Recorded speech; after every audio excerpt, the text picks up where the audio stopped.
भारत के मध्य प्रदेश के एक सुदूर गांव छतरी में आज भी एक हवेली खड़ी है, टूटी, सूनी और डरावनी। लोग कहते हैं कि उस हवेली में बुआ चंदा का साया है, जो एक काली विद्या करने वाली तांत्रिक थी। सालों पहले वो औरत गांव की औरतों को गायब करती थी और फिर कभी लौटने नहीं देती थी। गांव वाले मानते हैं कि चंदा आज भी जिंदा है, लेकिन इंसानी रूप में नहीं। आरव, एक 26 साल का लड़का जो शहर में एक इंजीनियर है, अपने बचपन के गांव छतरी लौटता है अपनी दादी की मृत्यु के बाद। दादी के अंतिम संस्कार के बाद उसे उनकी पुरानी हवेली विरासत में मिलती है। गांव में कदम रखते ही लोग उसे घूरते हैं, कोई भी उससे सीधे बात नहीं करता। एक बूढ़ी औरत सामने आकर फुसफुसाती है, बेटा वो हवेली मत जाना, वहां अभी भी तिलस्म जिंदा है। आरव हौंस देता है।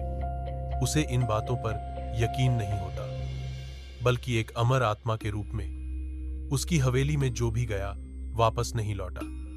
हवेली में कदम रखते ही आरव को अजीब सी गंध आती है, जैसे किसी जले हुए शरीर की।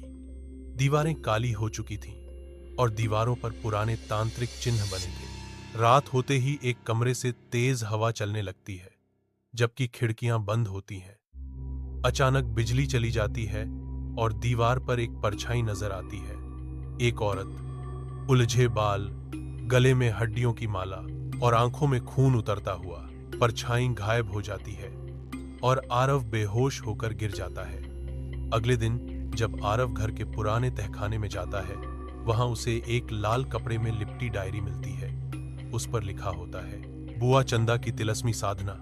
डायरी में एक एक करके काले जादू के रहस्य, तंत्र और बलि के तरीके लिखे होते हैं, और एक लाइन पढ़ते ही आरव कांप उठता है। 7 कन्याओं की आत्मा से बनाया गया है मेरा तिलस्मा।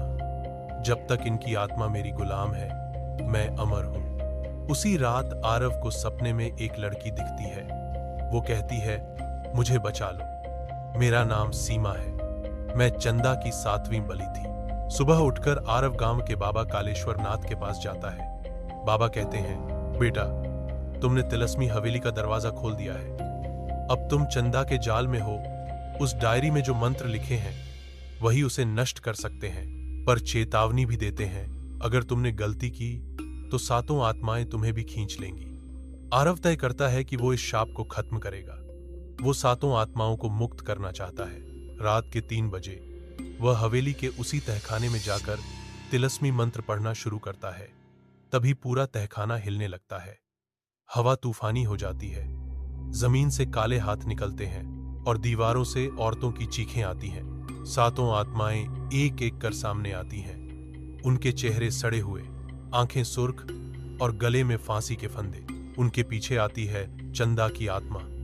उसकी आंखों से आग निकल रही थी और वो चिल्लाती है, तूने मेरे तिलस्म को छेड़ा है, अब तेरा शरीर मेरा होगा। आरव बाबा द्वारा दिए गए यंत्र और मंत्र का प्रयोग करता है। वह जोर से चिल्लाता है, क्रीं कालिका यंत्राय नमः, ह्रीं अग्नि चक्राय नमः। अचानक हवेली की छत फट जाती है और एक तेज उजाला पूरे तहखाने को घेर लेता है। 7 आत्माएं चीखते हुए हवा में विलीन हो जाती हैं, पर चंदा नहीं जाती। वो अब और भी डरावनी हो चुकी है।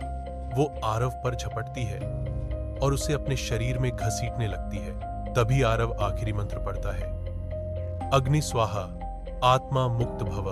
हवेली में आग लग जाती है और चंदा की आत्मा एक दर्दनाक चीख के साथ भस्म हो जाती है। अगली सुबह गांव वाले जब हवेली पहुंचते हैं, उन्हें वहां कुछ भी नहीं मिलता, न आरव, न बाबा, न डायरी, पर तहखाने की दीवार पर एक वाक्य लिखा होता है, मैं गई नहीं, बस अगली आत्मा का इंतजार है।